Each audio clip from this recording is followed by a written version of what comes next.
Hello everyone, friends. You're on the Valor channel. Today I'll show you how to open a game that you've downloaded as a zip file.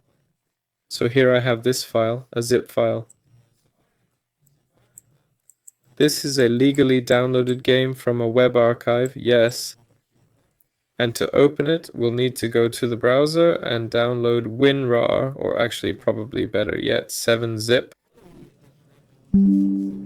It's free, yes, and completely legal too.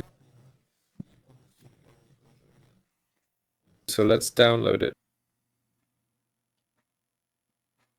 from the official website. On the site, we'll need to choose our operating system. In my case, it's Windows 64-bit.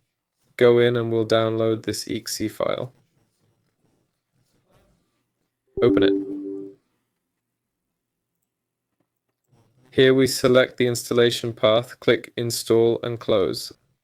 After that, click on our archive, right-click Open With, select Choose Another App.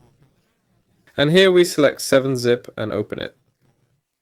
After that, we'll need to extract everything.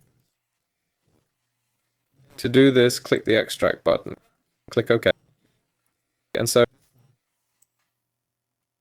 oops!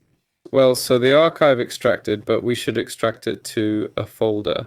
Let me put them in a folder now and come back. Alright, I've put it in a folder. Let's open the folder and you can play yes. For example, I have setup.exe here. You can play the game, install it, and so on. That's all for now. This was Velor. Like and subscribe to the channel. Bye, everyone.